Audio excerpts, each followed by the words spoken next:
Hello there. So we're looking at computation. That's the first question on the exam, and here we have the subtopics that you'll be getting in your exam. Okay, complex fractions, using trig ratios, powers and roots, converting between decimal and fractions, writing numbers in standard form or scientific notation.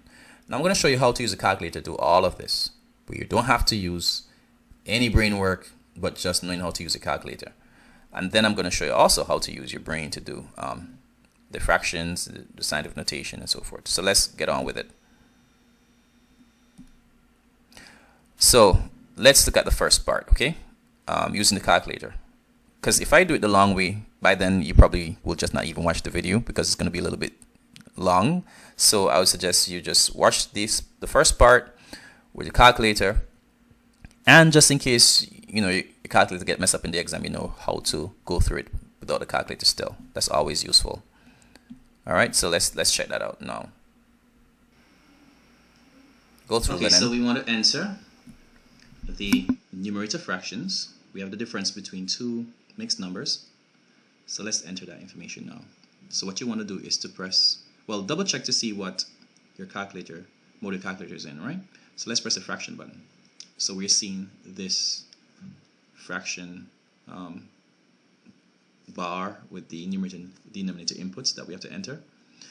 If you don't want it if you don't want to do it like that, you could press Shift, Setup, and then you can go to line 10. So you're going to press 2. And notice when you press the fraction button here, what you get. Let's press that. You actually get this separator here.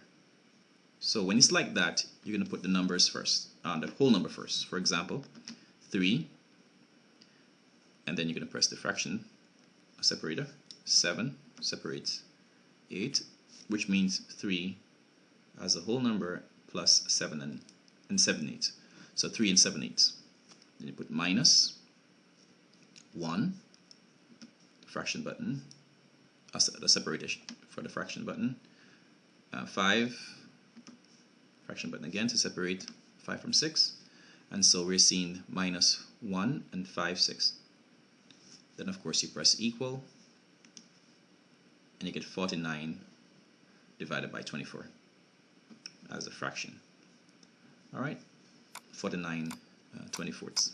Okay, so let's see how we do that though using the other operation. So we're going to go to the other mode, I should say, Shift, Setup, and we go to line 1.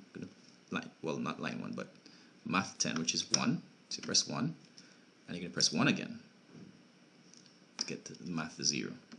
Okay, so notice when I press it, what happens? I get the fraction that we can actually put the inputs as numerator over the denominator. But do not use this one for the mixed. You'll get it wrong. Okay, you can check the description of this video below, and you will see some video links. You go to the one that's appropriate that tells you, why it's important to use the mixed format rather than the proper fraction format. So we're going to clear that. We're still going to press this button, but we're going to press Shift. So we're going to shift from the proper fraction format to the mixed format. So this button will now operate as the mixed format when I press Shift. Let's do that. So I'm going to press Shift. I want to make sure I see the S for Shift on the screen. Then I press this button, which will now operate as the mixed number format. Then I'll enter 3. Okay, 3. I want to use a scroller, right? If you use these, right, to go across to 7, and then press down to go to put enter 8. Then go across. You have to go across to get it up there. Minus, and then I'll press Shift again to get the mixed format. It's the mixed number that's coming afterwards. The whole number. Press across to input the numerator 5. Down to get enter 6. Alright, I'll just press across. You don't have to, once you enter the last number, just press equal. And you get 49 over 24.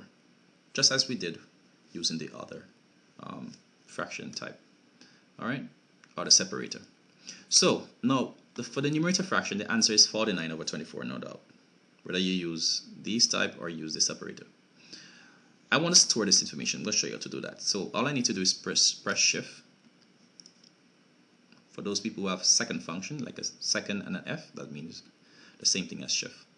And what we're going to do here, we're going to store the information. So I press shift already, indicated by the S, and this recall button will no longer operate as recall but as store. So when I press recall, it will say store, STO on top. So I'm storing this answer somewhere. Where? Well, these buttons will now operate as storage. I'm going to store this answer in A. So this button here with the minus or negative sign rather will operate as a A. This button will operate as B, this button as C, and so forth. Let's store it in A. So all I need to do is press A. So the answer is stored as it's showing here in A. Okay, let's clear the screen and let's work with B now. So I'm going to press shift and get 2 and 3 over 4. Those people who have the separator for the fraction, if you have A and then a B in the numerator and a C afterwards as a fraction button, you're using the separator. I showed you how to do that earlier.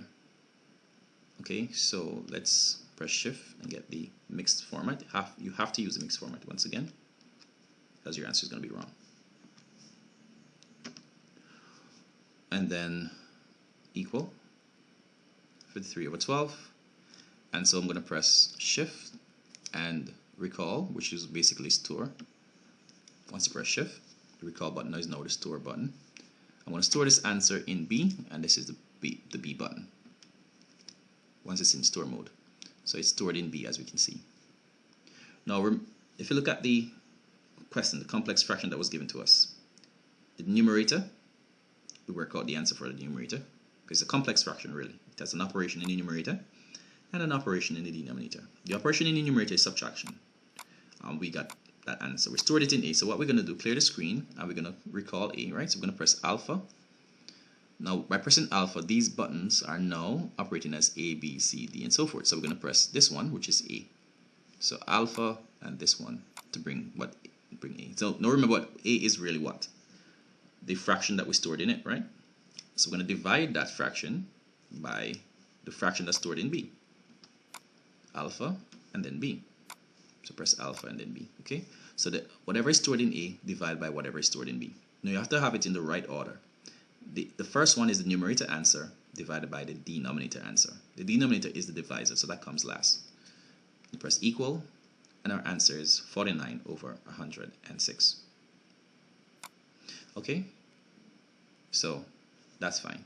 If you wanted to, you could have done this too. You can now use this button. Let's see if that works. Okay? We have only a numerator and a denominator. So what I'll do, let's see if it works. It should work. Let's press alpha and put A there. So we're going to press A. I'm going to go down, press alpha, and then press B. I've never tried that one, but let's see. So it's A divided by B. It works. So we want to work out the top answer. All right, as was mentioned, work out the denominator answer in the calculator. And you don't have to store your answers in A and B and then put A divided by B. So once you get these two answers using your calculator, you just type this back in your calculator, 49 divided by 24, and then press divided by, and then 43 divided by 12 in your calculator, and this will give you the answer, which is 49 over 106. So now I'm sure you want to see how you could do this without the calculator. So let's do that quickly. So